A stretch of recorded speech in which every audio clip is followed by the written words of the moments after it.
जय गुरु जी। 8वां अध्याय।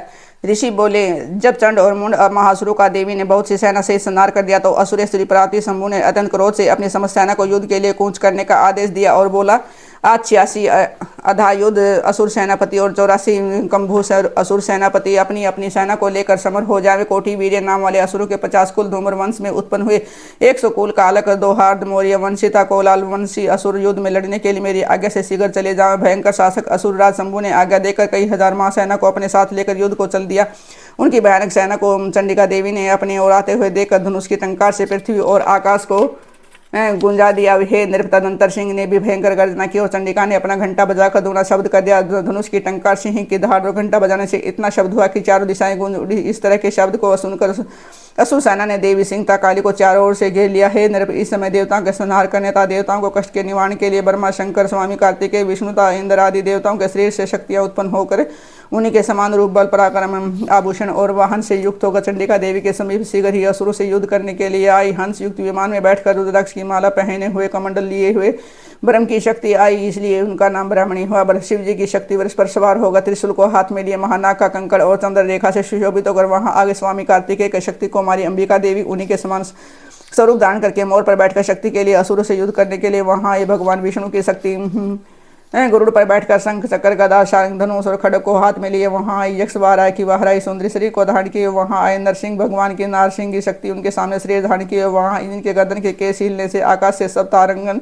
हिलने लगते हैं। वज्र को लिए शस्त्र नेत्रों वाली इंद्र की इंद्रिय शक्ति ऐरावत हाथी पर सवार होकर युद्ध में आए। फिर देवी शक्तियों सहित चंडिका देवी से महादेव जी ने कहा कि मेरी प्रसन्नता के लिए तुम इन असुरों का अविनाश करो। तत्पश्चात देवी के शरीर से अत्यंत उग्र स्वरूप धारण की वह चंडिका का शक्ति प्रकट हुई, जिसकी चिकार सैकड़ों गिद्धों के समान थी। उस अपराजिता देवी ने धूम्रवन जटा वाले शंकर जी से कहा कि हे भगवान, आप मेरे दूत बनकर अत्यंत कर विलय शुभ निशुम तथा अन्य असुरों को युद्ध करने के लिए वहाँ उपस्थित हैं। उनसे जानकर कहना, ही असुरों, यदि तुम जीवित रहना चाहते हो तो पातालोक में चले जाओ, त्रिलोकों का राज्य इंद्र को दे दो और देवगणों को यज्ञ के भाग का उपभोग करने दो। और अगर अपने बल के कमर से युद्ध करना चाहते हो तो मेरे आगे आ जाओ। मेरी योगिनियों तुम्हारे शरीर का रक्तपान करके तृप्त होंगे। भगवती ने शिव को अपना दूत बनाकर भेजा था। इस कारण देवी का इस संसार में शिव दूती नामक प्रसिद्ध हुआ। भगवान शंकर द्वारा देवी की बातों को सुनकर वे दैत्य बहुत अधिक कुपित हुए।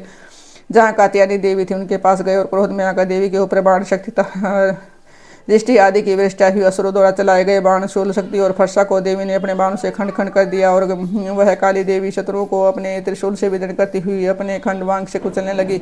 ब्राह्मणी देवी जहाँ जहाँ जाती वहाँ वहाँ अपने कमंडल से उन असुरों का पर जल छिड़कर उनके बल वीर्य पराक्रम को नष्ट कर देती थी। इसी भांति महेश्वरी देवी ने अत्यंत कुपित हो त्रिशूल से, वैष्णवी देवी ने चक्कर से और कुमारी देवी ने शक्ति से शत्रुओं का विनाश कर दिया। इंद्री देवी ने वज्र प्रहार से सैकड़ों असुर कट कट कर पृथ्वी पर गिर पड़े, उनके शरीर से रक्त बहने लगे। वाहराई देवी ने अपने तोंड प्रहार से ही कुछ असुरों को नष्ट कर दिया, कुछ असुरों के वक्षस्थल को अपने दाढ़ों के अग्रभाग से फाड़ दिया और कुछ को चक्कर से काटकर पृथ्वी पर गिरा दिया। नारसिंह देवी अपने नखों से असुरों को फाड़ फाड़ कर चबाते हुए समस्त दिशाओं को अपने घोर शब्दों से पूरा करते हुए रणभूमि में विचरने लगी।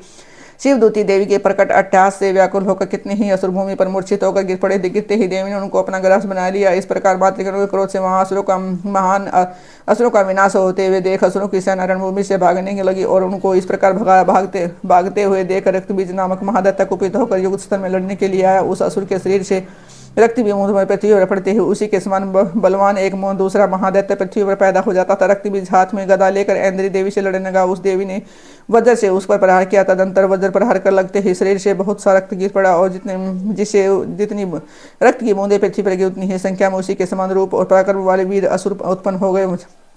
वहाँ सब दैत्य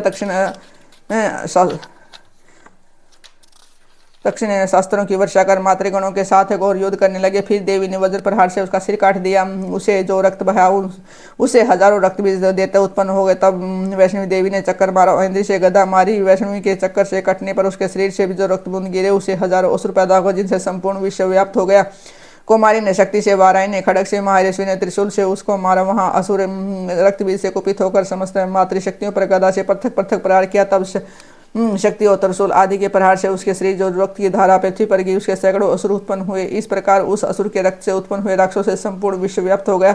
जब देवताओं को भय हुआ तब देवताओं को अत्यंत दुखी देख चंडिका काली से बोली, महाचामुंडे, तुम अपना मुख बड़ा करो और मेरे शास्त्र के प्रहार मारे गए असुरों के शरीर से गिरे हुए रक्त से उत्पन्न महाअसुरों का आप भक्षण करो। इस प्रकार युद्ध में रक्त से उत्पन्न राक्षसों का भक्षण करती हुई ब्रह्मणी करोगे तो तब राक्षस का संपूर्ण रक्त नष्ट हो जाएगा। इस प्रकार आप उन राक्षसों का भक्षण कर लोगे तो अन्य नए राक्षस उत्पन्न नहीं होंगे। इस प्रकार काली को समझाकर देवी ने रक्त बीज पर त्रिशूल से प्रहार किया और तत्काल रक्त बीज के रक्त को काली ने अपने मुख से पी लिया। इसी समय चंडिका पर रक्त बीज ने गदा से प्रहार किया, परंतु देवी के ऊपर उस गदा के मारने से कुछ भी असर नहीं हुआ। उस घायल देवते के शरीर से रक्त गिरने लगा। उस रक्त को चामुंडा ने पीना प्रारंभ कर दिया।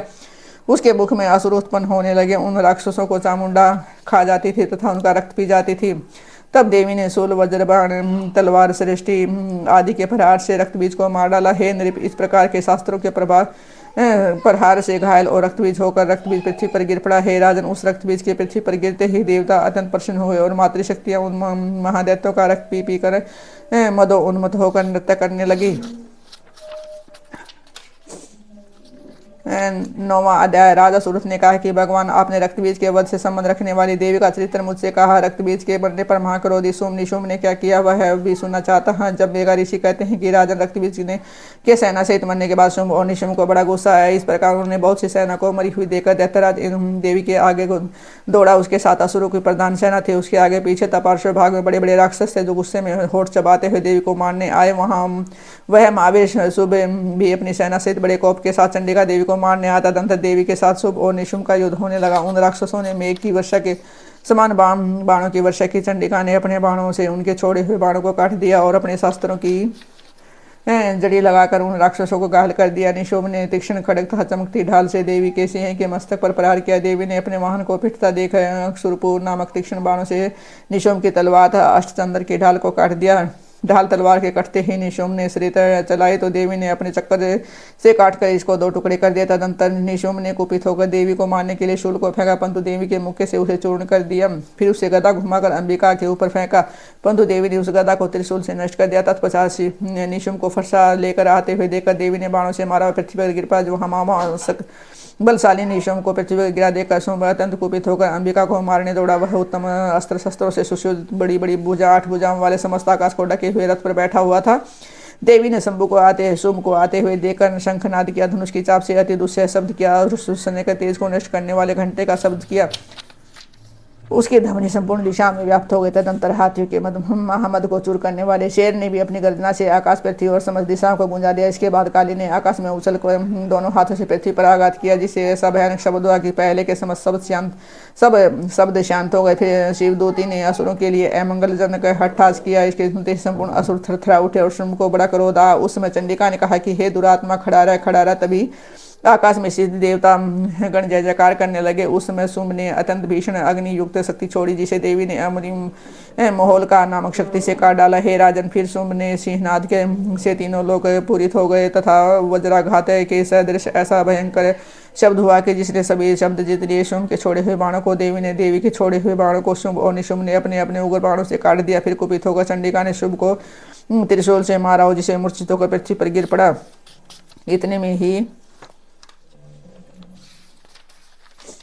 निशुम्भ की मूर्छा दूर हुई और तब उन्होंने धनुष लेकर बाणों से देवी काली और सिंह को घायल कर दिया। फिर उस दैत्यराज ने 10,000 भुजाएं बनाकर चक्रों व बाणों से भगवती देवी को आच्छादित कर दिया। तदंतर दुर्गा भगवती ने कुपित होकर उनसे बाणों से सभी चक्रोता बाणों को काट डाला। फिर असुर निशुम्भ बड़ी तेजी से गदा लेकर देवी को मारने दौड़ा। गदा को आती देखकर चंडिका ने उसे अपनी तीक्ष्ण धार वाली तलवार से काट डाला। फिर उसने त्रिशूल उठा लिया। देवताओं को दुख पहुंचाने वाले निशुम्भ को शूल हाथ में लेकर आते देख तत्काल ही चंडिका ने उसके हृदय में अपना शूल मार दिया। शूल से घायल होते ही उसके हृदय से एक दूसरा बलवान था पराक्रमी पुरुष ठहर ठहर कर कहता हुआ प्रकट हुआ। उसके प्रकट होते ही देवी ने हंसकर तलवार से उसका सिर काट दिया। वह भूमि पर गिर पड़ा। तदंतर सिंह अपने तेज दांतों से असुरों को खाने लगा। उधर कालिता शिवदूती भी अन्य असुरों को खाने लगी। कितने ही महासुरों को कौमारी ने नष्ट कर दिया। ब्राह्मणी ने मंत्र पवित्र जल से बहुत से असुरों को निस्तेज कर दिया। कितने असुरों को माहेश्वरी ने त्रिशूल से धराशायी कर दिया था। बाराई ने अपने तुंड प्रहार से कितने असुरों को चूर चूर कर दिया। वैष्णवी ने चक्कर ऐसे असुरों को खंड खंड कर दिया। इंद्री ने वज्र से बहुतों को मार गिरा। कुछ असुर तो मारे गए, कुछ संग्राम के बह से ही मर गए, तो कुछ काली सिंह तथा शिवदूती के ग्रास बन गए।